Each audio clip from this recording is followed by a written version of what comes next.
Hi, I'm Max Keiser, and this is the Keiser Report. Markets, finance, and scandals.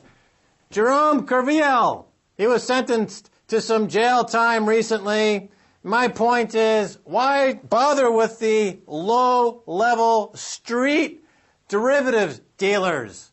Why not put the crime lords, like the management of Societe Generale, in jail? Those are the guys that are counterfeiting bonds. Those are the guys who are engaged in massive global money laundering, derivatives dealing, counterfeiting schemes. The big fish got away again.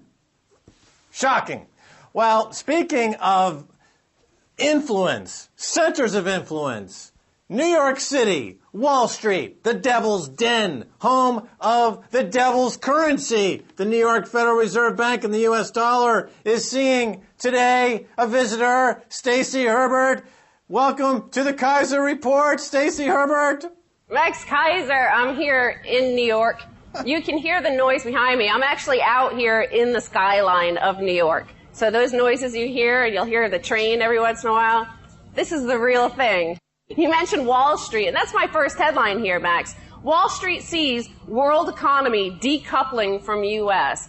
And that's why I'm here, because I see here that the U.S. has actually decoupled from the first world. Everywhere you go, from my flight here, our American, big American airline, it ran out of fuel on the flight here. So we had to stop in the Arctic for refueling. You come into JFK, you take a taxi, which is like literally held together by a wire. You come into New York City, and it's potholes and ramshackle. And then you arrive in New York City, and it's even more ramshackle. Yeah, well, that's the information we're getting, is that the U.S. is slipping and sliding down the slippery slope of decay, and the rest of the world is moving on. The decoupling investment strategy seems to be working for those who are dumping the U.S. dollar. My God, the U.S. dollar is puking up its guts right now. It looks trading lower than snake poop. I've never heard of that. But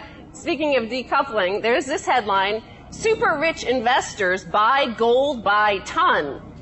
So this is, according to UBS executive Joseph Stadler, the world's wealthiest people are responding to economic worries by buying thousands of ounces of gold, and sometimes by the ton. Including Stadler from UBS, said we had a clear example of a couple buying over a ton of gold and carrying it to another place. At today's prices, that shipment would be worth over $42 million.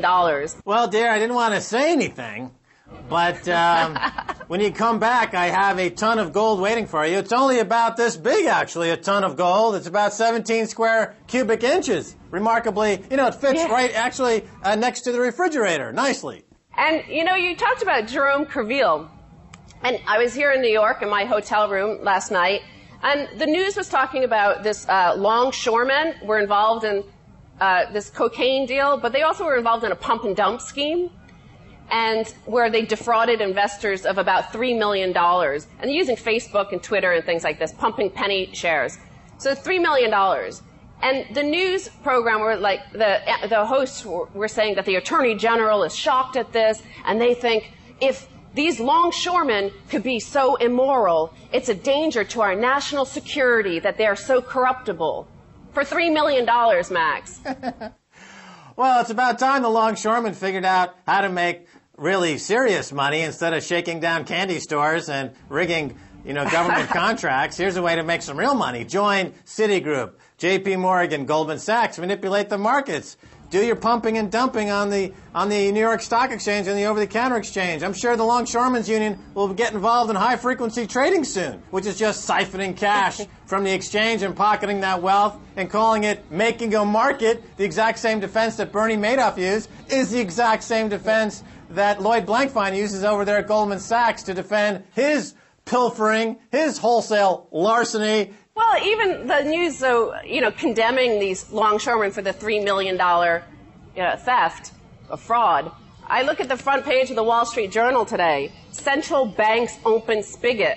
That's fraud. That's fraud. That's defrauding the population at large. Well, what does that mean? It means that the central banks are taking from the balance sheet all of the bad debts tied to all of the fraudulent mortgage paper. You know, the huge scandal of J.P. Morgan underwriting tens of thousands of fraudulent mortgage claims and all these other banks underwriting thousands, tens of thousands of bogus mortgage contracts. Instead of fessing up and having to deal with that on the bank's balance sheet, they're giving that to the Fed in exchange for fresh Treasury bills.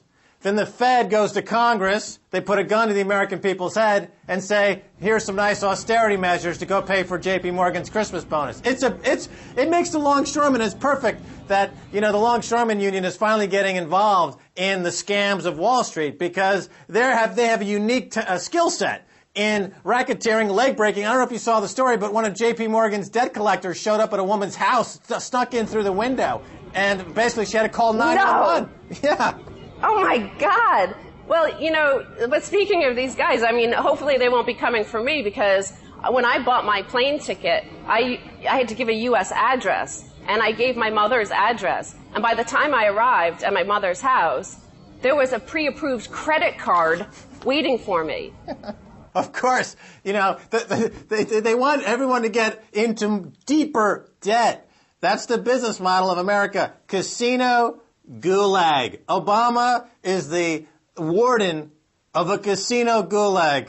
Speaking of this fraud as well, I also, just some of my observations here. I saw my uncle yesterday for dinner, and he was talking about his investment advisor at one of these big banks called him, and he said he has no idea what the heck is up with the markets, because he said he's never seen anything like it. Something's dodgy. It's not right. And I said to him, yes, it's the central banks, open spigot. It's all their fraud. Well, I'll tell you, as we've been reporting on the show, Stacy, for a number of months now, people don't understand the role of the gold vigilantes. And I saw something on Business Insider yesterday about the gold vigilantes. These are hedge funds that are giving the global financial system cardiac arrest by forcing COMEX and other places to give them physical delivery of gold. This, of course, is causing gold to hit fresh new highs and silver as well. And anybody who's in paper money right now is starting to feel really sick inside their intestines, and they're spewing paper out of every orifice as fast as they can, and they're trying to convert that spew into gold as fast as they can. And the result is paper bad, precious metals good.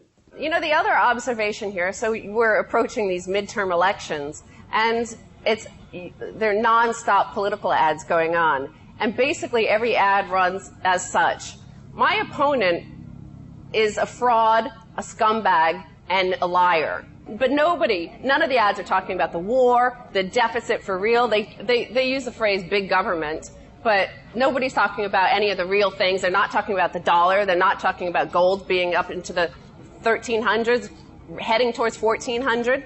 Well, I could run for office in America and get elected just guaranteeing everyone free diapers because they're all babies. Yeah. This is a country of infantile idiots who all they want is free milk, entitlements, free subsidies from the government, free bailouts from the government, free diapers, and they want the rest of the world to respect their the spew coming out of their orifice as something other than spew. And everyone's saying, America, drop dead, I'm buying gold. Well, we were talking about the decoupling going on, and it's Wall Street saying it's Goldman Sachs and J.P. Morgan now saying, the U.S. is, the rest of the world is decoupling from the U.S. So let's look at below the J.P. Morgans and Goldman Sachs, the guys who were bailed out by the U.S. taxpayer. And you see government propped up personal incomes in August. So the news was all excited last week because it said that personal income rose by 0.5% in August. Well, it turns out it was that one-off of the unemployment benefits by $26.4 billion. Remember, they withheld it for a few months, and now they've paid off the back benefits.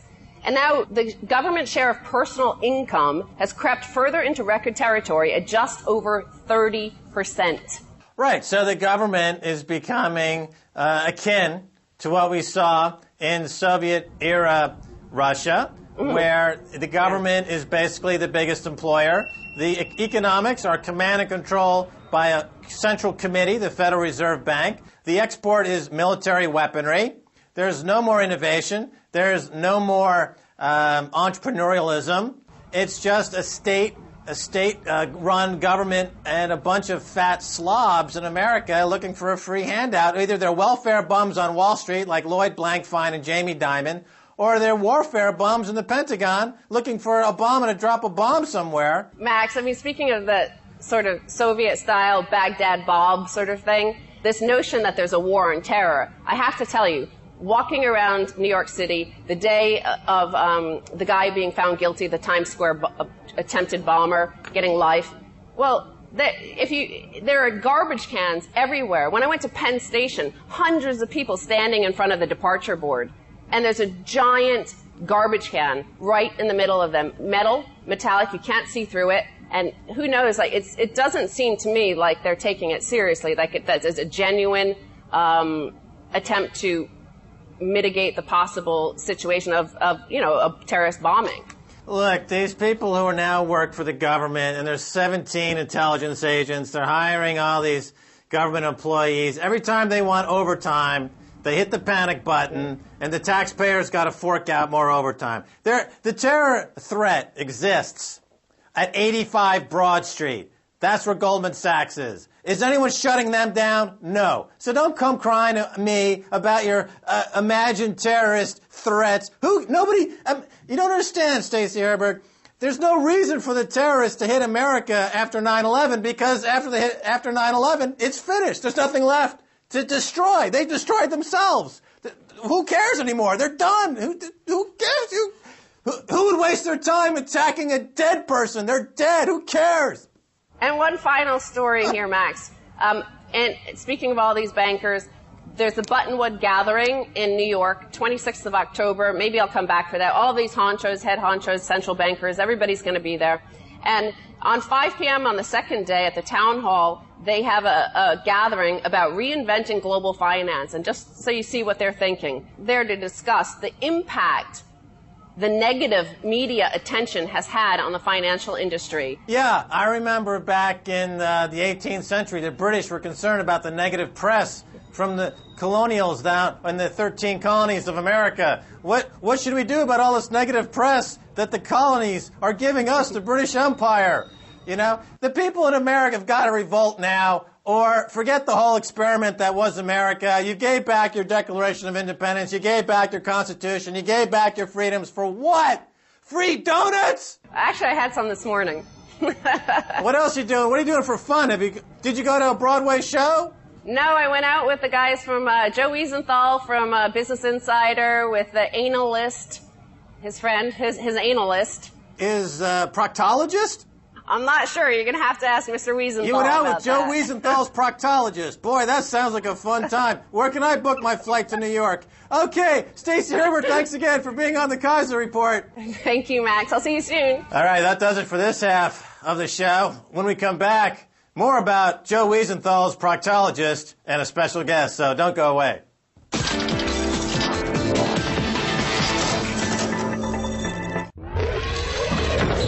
Every month, we give you the future. We help you understand how we'll get there and what tomorrow will bring. The best in science and technology from across Russia and around the world. Join us for Technology Update on RT.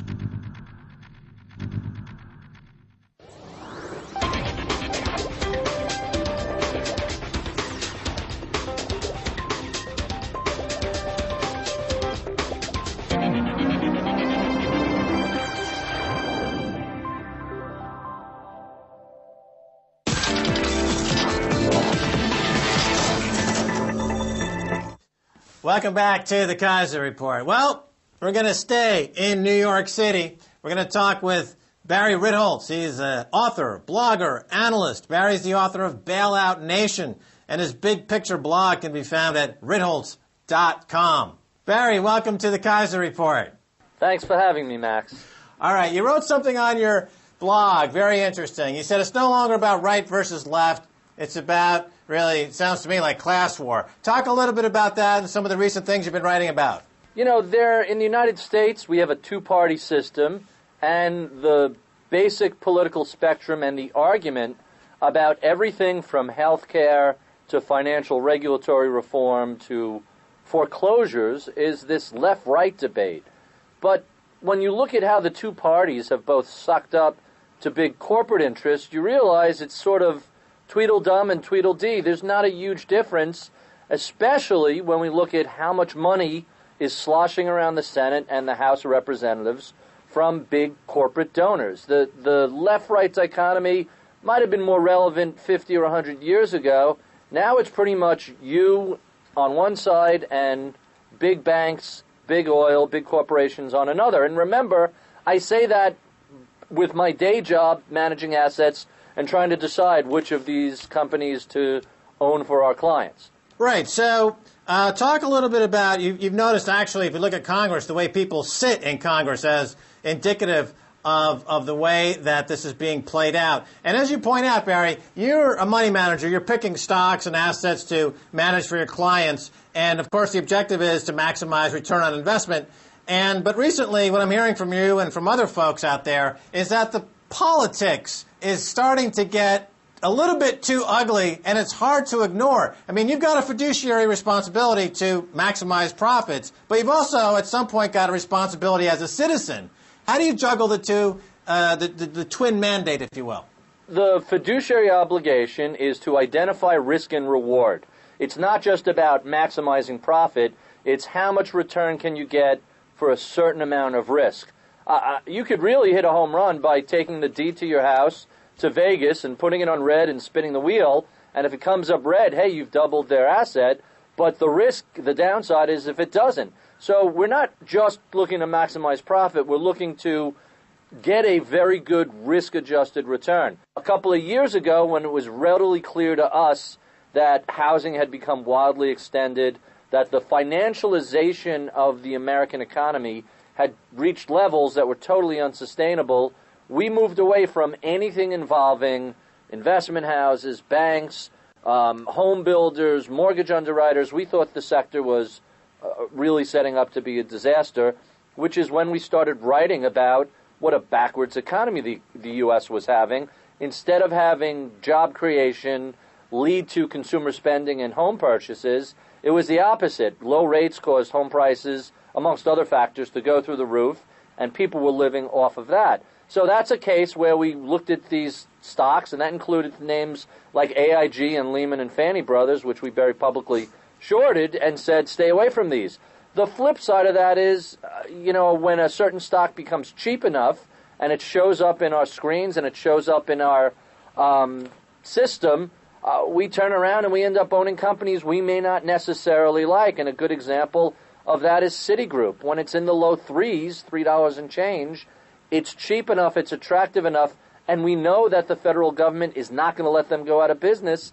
The fiduciary obligation forces us to have a, let's call it a rental position in it. All right, so in the case of Citibank, you're writing about Citibank. It's almost as a quiet kind of whistle blowing. I mean, you're making the observation that here's a bank that's getting tons and tons of bailout money, even though their underlying business model is really doing more destruction to the underlying banking system and the economy than helping. But at some point, as a trader, you have to, make your move. But you are, in effect, putting that information out there. If there was a functioning Congress, they would take your information as somebody who's got a fantastic track record. And I must also, on your website, I will mention one of the great things about your website is that it's very panoramic or interactive. For example, you did a piece, a photo montage of all the banks that you could see out your window that were getting bailout money. Well, when we moved up, we were in a building and we added some people and we needed more space, so we moved up to the 25th floor. And as I'm walking around and looking out the windows, out every window, north, south, east, west, is a major bailout company. There's the Bear Stearns building. There's Citigroup. There's GE. There's UBS. There's J.P. Morgan. And I know behind J.P. Morgan is Lehman Brothers. In the distance, I see McGraw-Hill building, which holds S&P. The new Bank of America building is due east from us. And on one of the windows, if we looked all the way downtown to the World Trade Center, and you needed a binocular to do it, you could see the Merrill Lynch building. And we also can see Chrysler building, which has nothing to do with Chrysler other than the name. But it was pretty fascinating that we were, right there in pardon the word, ground zero of bailouts. The New York City economy has surprised people with how well it's done, but throw a couple of $100 billion at the headquarters of broken companies, and that trickles down to the rest of the economy. Right now, so they've got these enormous bailouts that have gone to these banks, and a lot of banks are in New York, as you point out. You can see them right out of your window, and as you point out, it's horrible for the economy, these bailouts, because of this thing called moral hazard. If these banks aren't hewing to some kind of free market capitalist principle of meritocratic, the good do well and the bad go out of business, and they just keep getting bailout over and over again, you end up with a really non-competitive economy. Now the U.S. is becoming that non-competitive economy. The rest of the world is pulling away. The rest of the world, tell us about this. There used to be a lot of competition in the banking sector, even amongst the giant banks. Now you have 4 big banks that are controlling, 2/3 of the deposits in the nation. You go down the list of all the banks that have disappeared. We had a robust competitive system, and now, thanks to the bailouts, instead of putting most of these giant debacles out of business, and I talk about Citigroup. I think Citigroup and Bank of America, if they had an honest accounting of their books, they're technically insolvent. And what we've done, instead of forcing banks to do what in the United States, we have 2 systems of resolving financial crisis. One is kind of Japanese-like, and the other is Swedish-like. The Swedish system is what the FDIC does, the Federal Depository Insurance Company. That is a quasi-government agency that's run by Sheila Bair. And when a bank is insolvent, the FDIC steps in. They guarantee all the deposits under, I think it's $250,000 or $500,000. Now, they fire the senior management. They tell the shareholders, we're sorry, but your bank is insolvent, you're wiped out. They take what's left there. They find a buyer. Washington Mutual is a great example. It went to J.P. Morgan for a couple of $1 billion. And what the net of that leftover money goes to the bondholders, typically 20, 30 cents on the dollar. So they lose a hefty chunk of their money. Again, that's the penalty for lending money to an insolvent institution. Sweden did the same thing. They essentially nationalized on a temporary basis all of their banks when they had their crisis. Nationalization is the wrong word. It really should be called a prepackaged bankruptcy resolution. They cleaned up the banks. They threw out the lousy management. They sold off the debt for pennies of the dollar. They recapitalized the bank, and they spun them out into the world where they do what banks are supposed to do. They make loans to businesses and people. We didn't really go that way with our biggest banks. Instead, we gave them enough cash so that they could get by. We're allowing them to borrow from the Fed at 0, lend to the Treasury by buying bonds at 3%, and in a very Japanese-like fashion, we will rehabilitate the banking system's balance sheet by allowing them to arbitrage between 2 different divisions of the government over 5 or 10 years. We couldn't just turn around. It would be politically infeasible in the United States, totally unfeasible to say, okay, here's $200 billion, recapitalize your balance sheets. Instead, we're going to do it slowly but surely. We're going to penalize savers, and we're going to do it for a decade. We're about a third of the way through that process with a very wounded financial sector. That's how we're going to rehabilitate this. Instead of going through that the way General Motors did, put them through a prepackaged bankruptcy. For some reason, it's good enough for the auto companies, but not good enough for banks. We're going to do it very slowly, painfully, with all sorts of disruptions throughout the system. Right. So America very slyly avoided socialism by capitulating to fascism, because now the corporations and the banks and the government are fused together in a way that's impenetrable by any democratic initiatives. Let's move on to something that's truly remarkable. Well, before you move on, Max, I just have to tell you, we do have socialism in the United States, but it's only for the very wealthy. Exactly, because the very wealthy, of course, is whether it's welfare through bailouts or warfare, they're constantly getting a bailout. But I want to talk about the most shocking scandal of the week. This whole foreclosure nightmare, J.P. Morgan, other banks saying tens of thousands of these deeds or these of these documents were robo-signed. It's completely fallacious. It's a huge scandal. But yet Congress, suddenly within a day, decided that they're lowering the standards for notarization. This took one day to bail out the banks once again. It's absolutely astonishing. If you look at some of the really offensive, egregious things that have took place, the most outrageous is a guy who bought a house for cash. No mortgage. Paid cash. He was foreclosed and evicted from his house. That is something that is a legal impossibility. You cannot have that happen unless there is rampant fraud throughout the entire legal, court, and financial mortgage system. So this whole system from beginning to end is just so overridden with fraud, illegality, corruption, that the whole system needs to be thoroughly looked at and rehabilitated. As it exists today, it's a third world nation. It's a banana republic. I, as an American, am wholly embarrassed that this is going on in my country.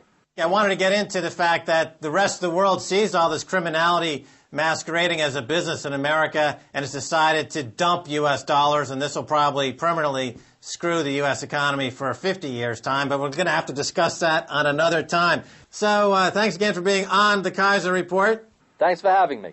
All right, that's going to do it for this edition of the Keiser Report with me, Max Keiser, and Stacy Herbert. And I want to thank my guest, Barry Ritholtz. If you want to send me an email, please do so at keiserreport@rttv.ru. Until next time, this is Max Keiser saying bye, y'all.